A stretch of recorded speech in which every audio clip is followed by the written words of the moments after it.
संसद में अंबेडकर ताती अंबेडकर उपरे राज्यसभा गृह मंत्री अमित शाह मंतव्य को नहीं पार्लियामेंट रे शासक विरोधी मुहांमुही धक्का मरामरी पर्यंत कथा गला।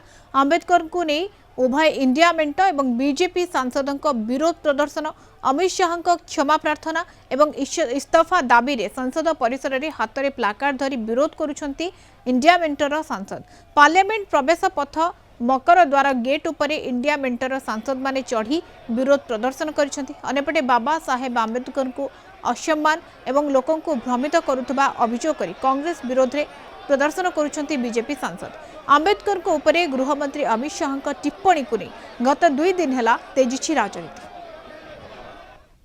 नमस्कार साथियों, 75 वर्षों में जो नहीं हुआ उस प्रकार का आपराधिक आचरण भाजपा के सांसदों द्वारा आज संसद की मर्यादाओं को तार-तार करते हुए, भंगित करते हुए आज संसद के अंदर हुआ।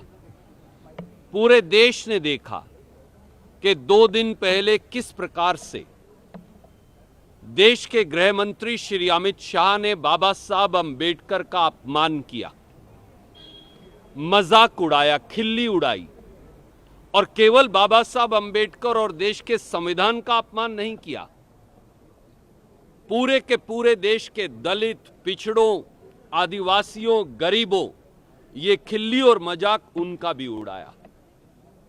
देश के 75 साल के इतिहास में संविधान निर्माता बाबा साहब अंबेडकर का की खिल्ली और मजाक उड़ाने का साहस कभी किसी सरकार ने नहीं किया, जो देश के गृह मंत्री श्री अमित शाह ने किया।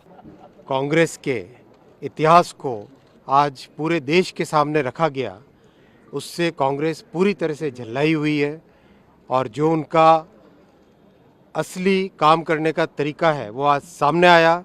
किस तरह से उन्होंने हमारे 2 सांसदों को धक्का मुक्की करके उनको घायल किया। दोनों सांसद अभी हॉस्पिटल में हैं।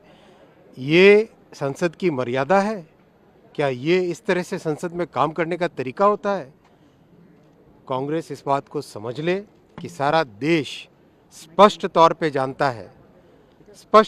जानता है कि कांग्रेस सदा ही हमेशा से बाबा साहेब अंबेडकर जी का विरोध करती आई, उनका अपमान करती आई है और आज पूरे देश को ये स्पष्ट तौर पे पता चल गया है कि संसद की मर्यादाओं से भी उनका कोई लगाव नहीं है। This is the height of desperation because Shri Amit Shah ji exposed and other speakers also about what was their how they behaved with Dr. Ambedkar ji.